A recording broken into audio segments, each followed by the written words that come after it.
Hi hello friends, welcome back to my channel. ನಾನು ನಿಮ್ಮ ಅಶ್ವಿನಿ ಶ್ರೀನಾಥ್. ಕರ್ನಾಟಕದಲ್ಲಿ ಅತಿ ಹೆಚ್ಚು ಅಣೆಕಟ್ಟುಗಳನ್ನ ಹೊಂದಿರತಕ್ಕಂಥ ಜಿಲ್ಲೆ ನಮ್ಮ ಶಿವಮೊಗ್ಗ. ಶಿವಮೊಗ್ಗವನ್ನು ಅಣೆಕಟ್ಟುಗಳ ತವರೂರು ಅಂತ ಕರೀತಾರೆ. ಅಷ್ಟು ಅಣೆಕಟ್ಟುಗಳು ಶಿವಮೊಗ್ಗ ಜಿಲ್ಲೆಯಲ್ಲಿ ಇದೆ ಅಂತ ಹೇಳಿ. ಶಿವಮೊಗ್ಗ ಜಿಲ್ಲೆಯಲ್ಲಿ ಬರುವಂಥ ಹೊಸನಗರ ತಾಲೂಕಲ್ಲಿ ಕೂಡ ಹಲವಾರು ಅಣೆಕಟ್ಟುಗಳಿದ್ದಾವೆ. ಇದರಲ್ಲಿ ನನ್ನ ಊರಿಗೆ ಹತ್ತಿರವಾದಂಥ ಅಣೆಕಟ್ಟುಗಳು ಅಂತಂದರೆ ವರಾಹಿ ಡ್ಯಾಮು, ಸಾವೆಹಕ್ಲು ಡ್ಯಾಮು ಮತ್ತು ಚಕ್ರ ಡ್ಯಾಮು. ಇದು ನನ್ನ ಊರಿಗೆ ತುಂಬ ಹತ್ತಿರವಾಗಿರುವಂಥ ಡ್ಯಾಮು. ಸೊ ಇವಾಗ ನಾವು ಇದರಲ್ಲಿ ಸಾವೆಹಕ್ಲು ಡ್ಯಾಮ್ಗೆ ರಿಪ್ಪನ್ಪೇಟೆಯ ಮೂಲಕ ಹೊಸನಗರ ಮತ್ತು ನಗರ ರೂಟಲ್ಲಿ ಹೋಗ್ತಾ ಇದ್ವಿ. ಆ ರೂಟಲ್ಲಿ ಹೋದರೆ ಇದೊಂದು ದೇವಸ್ಥಾನ ಸಿಗುತ್ತೆ, ಕಾರ್ಗಡಿಯ ಸಿದ್ಧಿವಿನಾಯಕನ ದೇವಸ್ಥಾನ. ತುಂಬ ಚೆನ್ನಾಗಿದೆ, ನೋಡುವಂಥ ಪ್ಲೇಸಸ್ಸು. ಒಳಗಡೆ ಇಂಟೀರಿಯರ್ನ ಅಷ್ಟು ಚೆನ್ನಾಗಿ ಡಿಸೈನ್ ಮಾಡಿದ್ದಾರೆ. ಆಮೇಲೆ ತುಂಬ ಚೆನ್ನಾಗಿದೆ ದೇವಸ್ಥಾನ.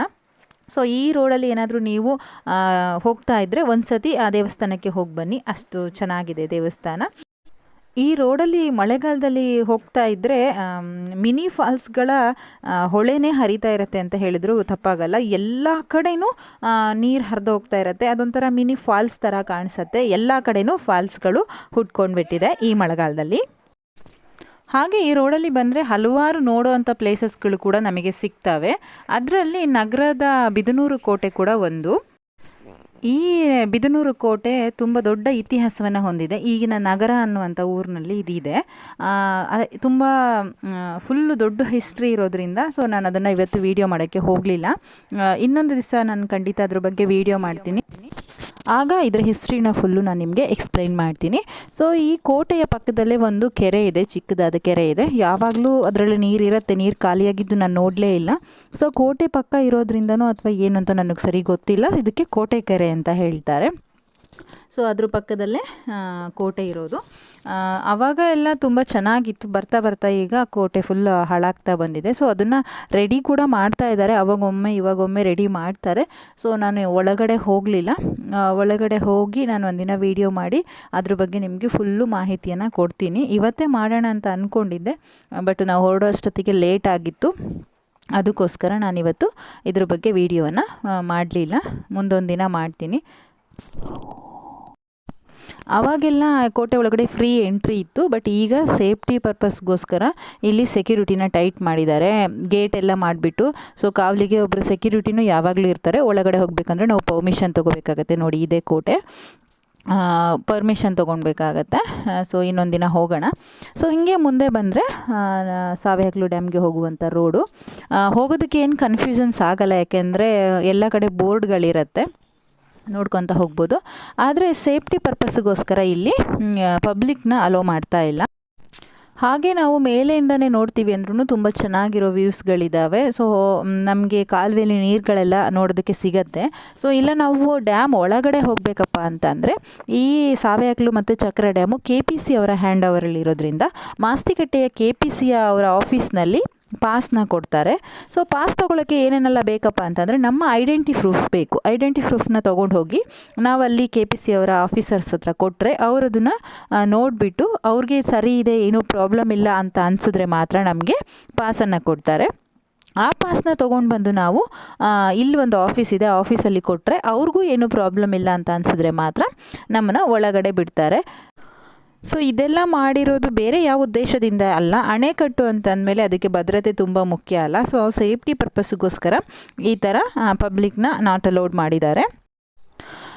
ಇದು ಸಾವೆಹಕ್ಲು ಮತ್ತು ಚಕ್ರ ಡ್ಯಾಮ್ಗೆ ಇರುವಂಥ ದಾರಿ. ಅದೇ ಹೇಳಿದ್ನಲ್ಲ ನಿಮ್ಗೆ, ಆವಾಗಲೇ ಎಲ್ಲೂ ಕನ್ಫ್ಯೂಷನ್ಸ್ ಆಗಲ್ಲ. ಅಲ್ಲಲ್ಲಿ ಬೋರ್ಡ್ ಹಾಕಿದ್ದಾರೆ, ಆ್ಯರೋ ಮಾರ್ಕ್ ಹಾಕಿಬಿಟ್ಟು ಹೇಗೆ ಹೋಗಬೇಕು ಅಂತ ಹೇಳಿ. ಸೊ ಹಂಗಾಗಿ ಏನು ಕನ್ಫ್ಯೂಷನ್ ಆಗಲ್ಲ. ಸಾವೆಹಕ್ಲು ಡ್ಯಾಮು ಮತ್ತು ಚಕ್ರ ಡ್ಯಾಮು ಅಕ್ಕಪಕ್ಕನೇ ಇರೋದ್ರಿಂದ ನಾವೇನಾದರೂ ಹೋದರೆ ಒಂದೇ ದಿನ ಅದೆರಡನ್ನೂ ನೋಡ್ಕೊಂಡು ಬರ್ಬೋದು.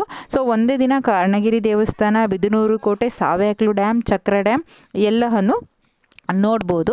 ಇಲ್ಲಿಂದ ಸ್ವಲ್ಪ ದೂರದಲ್ಲಿ ವರಾಹಿ ಡ್ಯಾಮ್ ಇದೆ. ಮೇ ಬಿ ಒಂದು 15-20 ಕಿಲೋಮೀಟ್ರ್ ಆಗುತ್ತೆ ಅನಿಸುತ್ತೆ. ಅದು ಕೂಡ ತುಂಬ ಚೆನ್ನಾಗಿದೆ, ಬಟ್ ಅಲ್ಲಿಗೂ ಕೂಡ ಅಲೋ ಇಲ್ಲ, ಅಲ್ಲಿಗೂ ಕೂಡ ಪಾಸ್ ಬೇಕಾಗತ್ತೆ. ನೋಡಿ ಎಲ್ಲ ಕಡೆ ಇದೇ ಥರ ಫಾಲ್ಸು. ಮಕ್ಕಳನ್ನೆಲ್ಲ ಕರ್ಕೊಬಂದರೆ ಈ ಥರ ಫಾಲ್ಸಲ್ಲಿ ಆಟ ಆಡಿಸ್ಬೋದಪ್ಪ, ಯಾಕಂದರೆ ದೊಡ್ಡ ದೊಡ್ಡ ಫಾಲ್ಸ್ಗಳಲ್ಲೆಲ್ಲ ಆಟ ಆಡೋದಕ್ಕೆ ತುಂಬ ಡೇಂಜರು. ಸೊ ಈ ಥರ ಚಿಕ್ಕ ಚಿಕ್ಕ ಫಾಲ್ಸ್ಗಳಲ್ಲಿ ಆಟ ಆಡಿಸ್ಬೋದು ಅಂತ ನನಗನ್ನಿಸ್ತು. ಸೊ ಇನ್ನು ಹೀಗೆ ಮುಂದೆ ಹೋದರೆ ಸಾವೆಹಕ್ಲು ಡ್ಯಾಮ್ ಸಿಗುತ್ತೆ. ಸೊ ನಾವು ಕೂಡ ಅಲ್ಲಿ ಪಾಸ್ ಕೊಟ್ಬಿಟ್ಟು ಒಳಗಡೆ ಎಂಟ್ರಿ ಆದ್ವಿ. ಸಾವೆಹಕ್ಲು ಡ್ಯಾಮ್ಗೆ ತನ್ನದೇ ಆದಂಥ ಒಂದು ಇತಿಹಾಸ ಇದೆ. ಆ ಇತಿಹಾಸ ನನ್ನ ಪ್ರಕಾರ ಒಂದು 99% ಜನರಿಗೆ ಗೊತ್ತಿರಲ್ಲ. ಸೊ ಇವನ್ ನನಗೂ ಕೂಡ ಗೊತ್ತಿರಲಿಲ್ಲ. ನಾನಿವತ್ತು ಇಲ್ಲಿ ಬಂದು ಈ ವಿಡಿಯೋ ಮಾಡಿ ಇದ್ರ ಬಗ್ಗೆ ಇನ್ಫಾರ್ಮೇಷನ್ನ ಕಲೆಕ್ಟ್ ಮಾಡಿದಾಗಲೇ ನನಗೂ ಈ ಥರದೊಂದು ಅದ್ಭುತ ವಿಷಯ ಗೊತ್ತಾಗಿತ್ತು. ಏನಪ್ಪ ಆ ಅದ್ಭುತ ವಿಷಯ ಅಂತಂದರೆ, 1960ರ ಆಸುಪಾಸಿನ ದಶಕದಲ್ಲಿ ಮೈಸೂರು ರಾಜ್ಯಕ್ಕೆ ವಿದ್ಯುತ್ ಬೇಡಿಕೆಯನ್ನು ಪೂರೈಸೋದಕ್ಕೋಸ್ಕರ ಲಿಂಗನಮಕ್ಕಿ ಡ್ಯಾಮ್ನ ನಿರ್ಮಾಣ ಮಾಡಿದ್ದಾರೆ. ಸೊ ಅದು ನಿಮಗೆಲ್ರಿಗೂ ಗೊತ್ತಿರುವಂಥ ವಿಷಯ. ಆವಾಗ ಲಿಂಗನಮಕ್ಕಿ ಡ್ಯಾಮ್ಗೆ ಶರಾವತಿ ನದಿಯಿಂದ ನೀರು ಹೋಗ್ತಾ ಇತ್ತಂತೆ. ಒಂದು ವೇಳೆ ಮಳೆ ಏನಾದರೂ ಕಡಿಮೆ ಆದರೆ ಅಥವಾ ಬರಗಾಲದಿಂದ ಶರಾವತಿಗೆ ಒಳಹರಿವು ಕಡಿಮೆ ಆದರೆ ಏನು ಮಾಡೋದು ಅಂತ ಹೇಳಿ ಆಗ ಕೆಲಸ ಮಾಡ್ತಕ್ಕಂತಹ ಇಂಜಿನಿಯರ್ಸ್ ಆಗಲಿ ಆಫೀಸರ್ಸ್ ಆಗಲಿ ಯೋಚನೆಯನ್ನು ಮಾಡಿ, ಮಳೆನೇ ಬರದೆ ಶರಾವತಿ ನೀರಿಗೆ ಒಳಹರಿವು ಕಡಿಮೆ ಆದರೆ ಸೊ ಲಿಂಗನಮಕ್ಕಿ ಡ್ಯಾಮ್ಗೆ ಕಟ್ಟಿರೋದೇ ವೇಸ್ಟ್ ಆಗುತ್ತೆ. ಸೊ ಏನು ಮಾಡೋಣ ಅಂತ ಯೋಚನೆ ಮಾಡಿದಾಗ ಇದಕ್ಕೆ ಪರಿಹಾರವಾಗಿ ಅವರು ಕಟ್ಟಿರ್ತಕ್ಕಂಥ ಡ್ಯಾಮೇ ಸಾವೆಹಕ್ಲು ಮತ್ತು ಚಕ್ರ ಸಮತೋಲನ ಜಲಾಶಯ. ಏನು ಹಾಗಾದರೆ ಸಮತೋಲನ ಜಲಾಶಯ ಅಂದರೆ? ಹಾಗಂದರೆ ಸಾವೆಹಕ್ಲು ಮತ್ತು ಚಕ್ರ ಡ್ಯಾಮು ನೀರು ಹರಿತಿದ್ದಂಥ ದಿಕ್ಕು ಬೇರೆ ಆಗಿತ್ತಂತೆ. ಇದು ಎರಡೂ ನದಿಗಳ ನೀರು ಹರಿತಿದ್ದಂಥ ಪಥ ಬೇರೆ ಆಗಿತ್ತಂತೆ. ಅದನ್ನು ಬಲವಂತವಾಗಿ ಬದಲಾಯಿಸಿ ಸಾವೆಹಕ್ಲು ನದಿ ನೀರು ಮತ್ತು ಚಕ್ರ ಡ್ಯಾಮ್ ನೀರು ಎರಡನ್ನು ತಿರುಚಿ ಶರಾವತಿಯ ಹಿನ್ನೀರಿಗೆ ಕಾಲುವೆಗಳ ಮುಖಾಂತರ ಬಂದು ಸೇರೋ ಹಾಗೆ ಈ ವ್ಯವಸ್ಥೆಯಲ್ಲಿ ಮಾಡಿದಾರಂತೆ. ಸೊ ಇದು ದೇಶದ ಮೊಟ್ಟ ಮೊದಲ ನದಿ ತಿರುವು ಯೋಜನೆ. ಇದನ್ನು ನದಿ ತಿಚ್ಚು ಯೋಜನೆ ಅಂತ ಕೂಡ ಕರೀತಾರೆ. ಸಾಮಾನ್ಯವಾಗಿ ನೀರು ಫುಲ್ ಆಗಿಬಿಟ್ರೆ ಡ್ಯಾಮ್ಗಳಲ್ಲೆಲ್ಲ ಗೇಟ್ನ ಓಪನ್ ಮಾಡ್ತಾರೆ. ಸೊ ಆದರೆ ಇಲ್ಲಿ ಸಾವೆಹಕ್ಲು ಡ್ಯಾಮಲ್ಲಿ ಒಂದು ಅದ್ಭುತ ವ್ಯವಸ್ಥೆಯನ್ನು ಮಾಡಿದ್ದಾರೆ. ಏನಪ್ಪ ಅಂತಂದರೆ ಜುಲೈ ಟು ಆಗಸ್ಟಲ್ಲಿ ಜಾಸ್ತಿ ಏನಾದರೂ ಮಳೆ ಬಂದರೆ ಇಲ್ಲಿ ನೀರು ತಾನಾಗಿ ಉಕ್ಕಿ ಬೀಳೋದಕ್ಕೆ ಒಂದು ತೊಟ್ಟಿಯನ್ನು ಮಾಡಿದ್ದಾರೆ. ಅಲ್ಲಿ ಕಾಣಿಸ್ತಾ ಇದೆ ನೋಡಿ ನಿಮಗೆ, ಅದೇ ತೊಟ್ಟಿ. ಇದೇನಾದರೂ ನೀರು ಜಾಸ್ತಿ ಆದರೆ ತೊಟ್ಟಿಯ ಮುಖಾಂತರ ಕೆಳಗಡೆ ಬೀಳುತ್ತೆ. ಸೊ ಓವರ್ಫ್ಲೋ ಆದರೆ ಮಾತ್ರ ನೀರು ತೊಟ್ಟಿಯಲ್ಲಿ ಬಿದ್ದು ಕಾಲುವೆಗಳ ಮುಖಾಂತರ ಹರಿದು ಹೋಗುತ್ತೆ. ನಾನು ಹೇಳಿದೆ ಅಲ್ಲ ನಿಮಗೆ, ಸಾವೆಹಕ್ಲು ಮತ್ತು ಚಕ್ರ ಡ್ಯಾಮ್ನ ಮೂಲ ಪಥನ ಬದಲಾಯಿಸಿ ಶರಾವತಿಗೆ ಹಿನ್ನೀರಾಗಿ ಬಂದು ಸೇರುವ ಕಾಲುವೆಗಳ ಮುಖಾಂತರ ಬಂದು ಸೇರೋ ಹಾಗೆ ಮಾಡಿದ್ದಾರೆ ಅಂತ ಹೇಳಿ. ಹಾಗಾದರೆ ಈ ನದಿಯ ಮೂಲ ಪಥ ಯಾವುದಪ್ಪ ಅಂತಂದರೆ, ಈ ತೊಟ್ಟಿಯಲ್ಲಿ ನೀರು ಬಿದ್ದು ಹರಿದೋಗತ್ತಲ್ಲ, ಕಾಲುವೆಗಳ ಮುಖಾಂತರ ಹರಿದೋಗತ್ತಲ್ಲ, ಅದೇ ಈ ಸಾವೆಹಕ್ಲು ಡ್ಯಾಮ್ನ ಮೂಲ ಪಥ ಅಂತ ಹೇಳ್ತಾರೆ.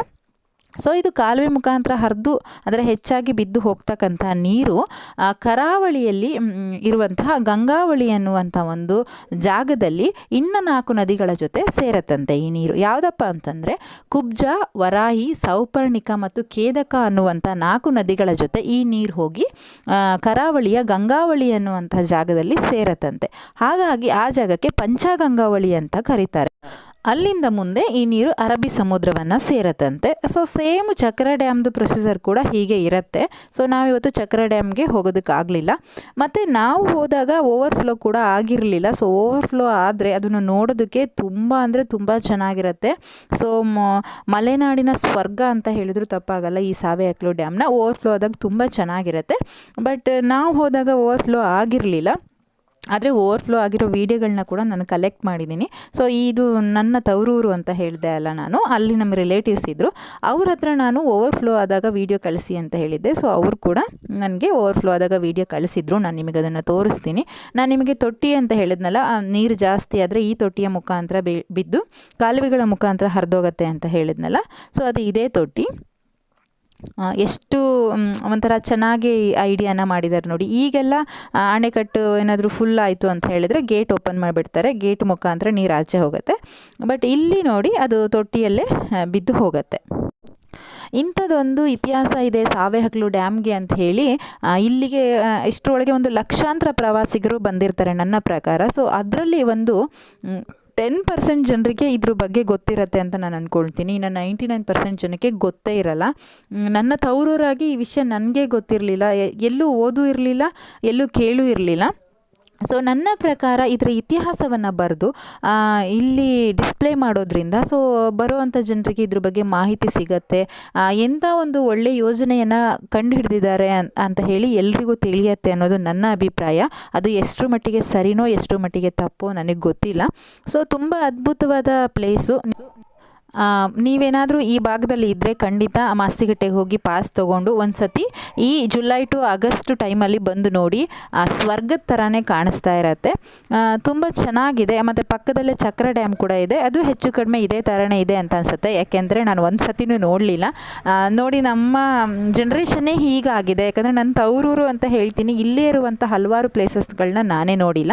ಸೊ ಆಲ್ಮೋಸ್ಟ್ ಆಲ್ ಜನ ಹೀಗೆ ಮಾಡಿರ್ತಾರೆ. ನಮ್ಮ ಅಕ್ಕಪಕ್ಕ ತುಂಬ ಅದ್ಭುತವಾದ ಪ್ಲೇಸಸ್ನ ಇದ್ದರೂ ಕೂಡ ಯಾರೂ ನೋಡೋದಕ್ಕೆ ಹೋಗಿರಲ್ಲ. ಅದೇ ಎಲ್ಲಿಂದನೋ ದೂರದಿಂದ ಪ್ರವಾಸಿಗರು ಬಂದು ಬೇರೆ ಡಿಸ್ಟಿಕ್ಕಿಂದ ಬಂದು ಎಲ್ಲ ನೋಡ್ಕೊಂಡು ಹೋಗಿರ್ತಾರೆ. ಈವನ್ ನಾವು ಕೂಡ ಅಷ್ಟೇ, ಬೇರೆ ಎಲ್ಲೋ ಚಿಕ್ಕಮಂಗ್ಳೂರು ಅಥವಾ ಎಲ್ಲೋ ಬೇರೆ ಕಡೆ ಪ್ಲೇಸಸ್ಗೆಲ್ಲ ಹೋಗ್ತೀವಿ. ನಮ್ಮ ಹತ್ತಿರದಲ್ಲೇ ಇದೆ ಆ ಪ್ಲೇಸು ಅಂತಂದರೆ ನಮಗೆ ಸ್ವಲ್ಪ ನೆಗ್ಲಿಜೆನ್ಸಿ ನೋಡೋದಕ್ಕೆ.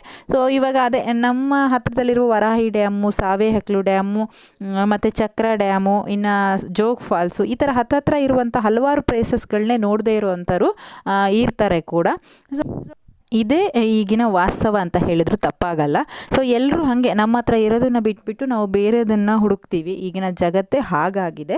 ಸೊ ನೀವು ಪರ್ಮಿಷನ್ ಏನು ಕೊಡ್ತಾರೆ, ಏನು ನಮ್ಮದಲ್ಲಿ ಪ್ರಾಬ್ಲಮ್ ಏನೂ ಇಲ್ಲಪ್ಪ ಅಂತಂದರೆ ಖಂಡಿತ ಪರ್ಮಿಷನ್ ಸಿಗುತ್ತೆ. ಪರ್ಮಿಷನ್ನ ತೊಗೊಂಡು ಒಂದು ಸತಿ ಈ ಜಾಗಕ್ಕೆ ಬಂದು ನೋಡಿ. ತುಂಬ ಅಂದರೆ ತುಂಬ ಅದ್ಭುತವಾಗಿರುವಂಥ ಪ್ಲೇಸು. ಮೇಲ್ಗಡೆ ಪರ್ಮಿಷನ್ ಕೊಟ್ಟಿಲ್ಲ ಅಂತಂದರೆ ನೀವು ಮೇಲ್ಗಡೆಯಿಂದ ನೋಡಿದ್ರೆ ಇಷ್ಟೇ ವ್ಯೂಸ್ ಕಾಣಿಸುತ್ತೆ. ಇದು ಕೂಡ ತುಂಬ ಚೆನ್ನಾಗಿದೆ. ಮೇಲ್ಗಡೆಯಿಂದನೇ ಎಲ್ಲ ನೋಡ್ಬೋದು, ನೀವು ಫೋಟೋಸ್ ತೊಗೋಬೋದು. ಬಟ್ ನೋಡಿ, ಅಲ್ಲಿ ಒಳಗಡೆ ಸೇತುವೆ ಎಲ್ಲ ಕಾಣಿಸ್ತಿದೆ, ಅಲ್ಲೆಲ್ಲ ಹೋಗೋಂಗಿಲ್ಲ. ನೀವು ಮೇಲ್ಗಡೆಯಿಂದನೇ ಇಲ್ಲಿ ಕಾಣಿಸ್ತದೆ ನೋಡಿ, ಇದಿಷ್ಟು ವ್ಯೂಸ್ನ ನೋಡ್ಬೋದು ಪರ್ಮಿಷನ್ ಸಿಕ್ಕಿಲ್ಲ ಅಂತಂದರೆ. ನೋಡಿ ಎಷ್ಟು ಗಾಳಿ ಬೀಸ್ತಾ ಇದೆ ಅಂತ. ನಾವು ಹೋಗಿರೋ ದಿನ ಸ್ವಲ್ಪ ಮಳೆನೂ ಇತ್ತು, ಪ್ಲಸ್ ಗಾಳಿನೂ ತುಂಬ ಇತ್ತು.